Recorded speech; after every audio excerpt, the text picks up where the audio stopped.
E a gente entra na experiência do cliente. E aí, na experiência do cliente, gente, o que, que a gente tem? Né? Qual é o diferencial? O que, que o concorrente não consegue copiar nos próximos 6 meses? E eu acho massa quando a gente entra e começa a desenhar o planejamento estratégico, fala, qual que é o seu diferencial? É qualidade, grande coisa. É atendimento rápido, faz mais sua obrigação. E aí a gente não tem diferencial. Então, diferencial é algo que o cliente não tem em outro lugar. Ou se tem, tem num outro que é um bocadinho mais caro. O que é que teu concorrente demora pelo menos 6 meses? Isso é diferencial competitivo, isso é diferencial de mercado. E se você não for para essa linha, aí o cliente vai lá, e entre ele pagar, às vezes, R$ 100 mais barato aqui, né, R$ 100 mais caro aqui, R$ 100 mais barato lá, eu vou indo mais barato, porque eu não senti a diferença, eu não vivi, e aí isso vai desde o cheiro, isso vai desde aquilo que eu tenho na hora que eu vou marcar. Pode falar, João. Essa questão do diferencial, eu me lembrei de quando a gente comprou o ponto que a gente está hoje, né? E lá eles faziam o delivery, né? Era bem menos do que hoje. Só que eles não cobravam por isso. E é o mesmo valor do delivery, era o valor de uma pessoa que é presencial. E a gente chegou e eu falei, não tem condição. Porque eu tenho o custo do combustível, eu tenho o custo da depreciação do meu carro, que eu vou ter que, às vezes, deixar ele lá para poder trazer, se eu não tiver outra pessoa para ir junto, eu vou perder um funcionário para poder ter esse deslocamento. E aí, a pessoa que estava passando o ponto para a gente falou assim: ah, mas o pessoal não vai querer. Ah, eles estão acostumados com isso. Falei: olha, infelizmente, eu vou ter que montar a minha clientela da forma que eu vou conseguir trabalhar, porque senão eu vou pagar para me trabalhar. E por incrível que pareça, essa questão da instituição do delivery não teve impacto nenhum. Muito pelo contrário. Hoje eu olho as avaliações que a gente começou a focar no Google e a gente vê muitas pessoas falando do delivery, da facilidade, né, das pessoas querendo isso. Então, assim, não foi algo que foi ruim, foi algo que foi bom, né? Então, a pessoa, eu falei assim, olha, não tem condições de te atender sem a gente cobrar um valor. É um valor baixo, né? A gente cobra R$ 10 de delivery na região CPA, né? A gente atende até o centro político, que é uma região para lá. Mas, eu tenho um serviço mais elaborado, eu tenho que buscar do outro lado da cidade. Se for um serviço de valor agregado, eu busco, só que eu tenho que colocar o custo em cima disso, né? Eu vou 4 vezes eu vou me deslocar, né, do outro lado da cidade, então eu tenho que cobrar 20, eu tenho que cobrar 30, incluído no valor do serviço. Então, eu acredito que isso não deve ser um empecilho, né? A gente tem que saber que aquilo ali vai ter um custo, senão eu vou estar pagando para trabalhar daqui a pouco, né? E aí, assim, a gente sempre pensa que tudo que a gente vai proporcionar para o cliente tem custo, por isso eu não vou fazer nada de diferente. E eu tenho um mentorado que ele é de frutaria, que eu achei tão bonitinho, ele assistiu às aulas, e aí ele falou, professora, eu vou fazer. E aí eu comprava a fruta dele, né, compro até hoje, e ele manda tudo embaladinho, acho bem bonitinho, e ele manda bilhetinho escrito à mão, gente. Muito obrigada pela sua compra, assim, assim, assim, assado, abraços, boa semana, aproveite as frutas, qualquer coisa você liga, põe o telefone à mão, num pedaço de caderno pautado, cortadinho de tesoura, envia. Tem custo? Não tem, mas nem o cara da frutaria lá do Big Lar me dá o papelzinho, nem o moço da frutaria chique aqui que entrega balada, me manda um bilhetinho. E eu compro com ele, porque ele me manda bilhetinho, ele escreve um versículo, e num pedaço de caderno. Então, olha como a gente consegue encantar as pessoas sem custo. Então, é esse encantamento que a gente precisa entender. Ah, a pessoa marcou lá, como é o caso de vocês, Raquel, marcou uma consulta. Maravilha. O que que aquela pessoa recebe? Recebe uma mensagem, olhar, vamos cuidar da sua saúde, está chegando o dia. O que que eu estou cuidando daquela pessoa até ela chegar? Quando ela chegou, o que que eu dei para ela? Qual foi o cuidado? O que que ela passou de experiência ali de diferente? Na saída lá no consultório, o doutor levantou, ele abraçou, ele entregou um mimo, ele falou com ela. E aí, como é que isso está acontecendo? E segundo, gente, implantar pesquisa de satisfação. Quem não sabe o que o cliente acha, não acha nada. Então, eu não mando pesquisa, porque vai que não gosta. Pois é, aí é a vida mesmo. Vai, não gostou, paciência, né? E aí, o mais triste da pesquisa de satisfação é assim, minha nota tá, a nota do NPS, a média nacional, internacional, é 80%, a gente fala que tá top, tá bom, né? E aí, o que que eu fiz com aqueles 20% que disseram que não, que são os detratores, que são os neutros e que não gostaram, né? Eu fui atrás dessas pessoas, eu perguntei, eu liguei, falei, olá, recebi sua pesquisa, verifiquei que a senhora não gostou disso, disso, disso, daquilo, como que eu posso melhorar? Você sabe, quando a gente recebe esse retorno, o cliente volta, porque ele viu que estão preocupados com aquilo que ele pensa. O cliente que responde pesquisa, ele quer ficar, ele só quer ser ouvido. O cliente que não quer voltar, gente, ele não preenche nem a pesquisa. Ele vai falar mal mesmo, e é uma tristeza, porque cada um ruim fala mal 10 vezes da gente. E um bom demora um custo, gente, para falar bem da gente. Ah, adorei, é legal. Aí você compartilha lá, não deu tempo hoje. Mas o ruim você fala, fui lá, que negócio que treino, gostei, né? Ah, tristeza, sabe? Blá, blá, blá. Então, assim, quem respondeu pesquisa, por mais que seja negativa, ele quer ser ouvido. Então, você vai ouvir esse cliente vai entender. Beleza, o que você não gostou? Ah, não gostei da velocidade, não gostei do jeito que eu recebi a entrega, o que faltou? E aí você vai arrumar esse processo e vai estar sempre voltando. Até que a nota esteja lá alto, sim, mas você vai estar sempre voltando para essas pessoas que estão respondendo. Então, encantar não tem custo, que é o que a gente estava combinando, e desenhar essa jornada do cliente. Então, o cliente mandou mensagem para agendar a consulta. O que ele recebe? Qual é o modelinho de mensagem? Vou fazer um arquivozinho. Lembra de organizar os documentos? Vou fazer um arquivozinho no Word. O modelo da mensagem, quando vai agendar, é isso. O modelo da mensagem, depois que agendou, é aquilo. Depois que a pessoa já passou. No outro dia da consulta lá, espero te encontrar muito bem. O que é essas mensagenzinhas? Esse é um pedaço da jornada, que é o que a gente chama de fluxo de comunicação. Depois, o que mais que eu tenho com esse cliente? Qual é a jornada dele voltar? Ele tem que voltar daqui 40 dias. Eu mandei mensagem para ele: olá, seu horário está chegando, né? Aí do carro, o cara lavou no domingo, falou que ia para a fazenda. Lá na segunda-feira, olá, tudo bem? Como foi o seu passeio? Dá trabalho, gente. Cuidar da experiência do cliente dá trabalho.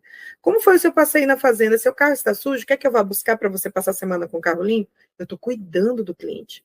Eu estou conhecendo a família dele. Ele veio e falou que a mãe estava doente. Na próxima vez, na ficha do cliente vai estar escrito: a mãe estava doente. Abriu a ficha do cliente para falar com ele. Como está sua mãe? Sua mãe melhorou? Eu estou mostrando pessoalidade, eu estou mostrando humanização. Então, é cuidar dessa jornada. E aí eu preciso escrever isso. E aí eu preciso treinar as pessoas que estão comigo para cuidar daquela jornada. Se aquela jornada está só na minha cabeça, ela não está na cabeça de ninguém. E aí ninguém vai cuidar daquele processo.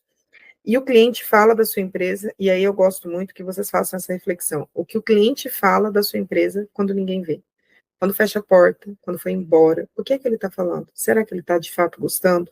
O que é essa experiência que ele está vivendo, né? Eu falo que quando as cortinas se fecham, o que é que estão falando de vocês?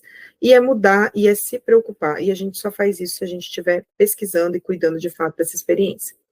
E aí, entendendo, eu gosto desses 3 exemplos, porque é assim, o Quem Disse Berenice é da Boticário. Pode ir, Amanda. Gente, Amanda, Meninas, eu tô gripada, por isso que eu não estou falando coitada. hoje.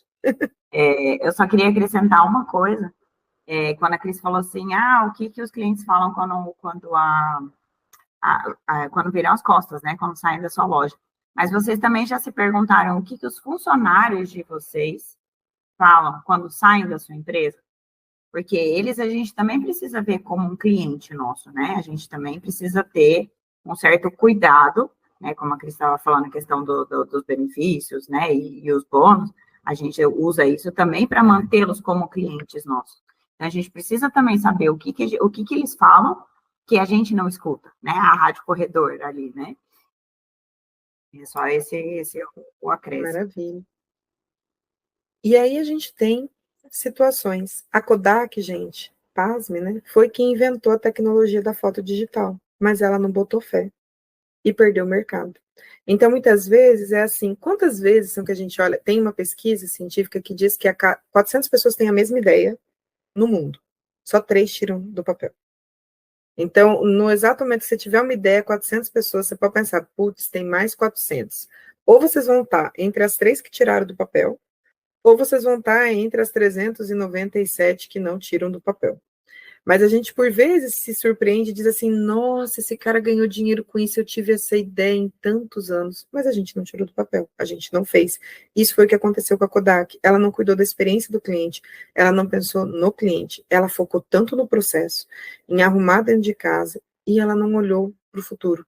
Então, vocês têm que olhar qual é o futuro. O futuro é a medicina digital? É a medicina digital até onde eu consigo, de fato, atender ao longe, o que faz a diferença? Então, qual é o valor da consulta digital, qual é o valor da consulta física, como é que eu consigo entrar nesse mercado e como é que eu olho para o futuro e eu expando, e aí eu passo a não atender só Cuiabá, mas eu tenho consulta em São Paulo, tenho consulta em Minas, eu tenho consulta em Salvador e eu vou expandindo e vou abrindo.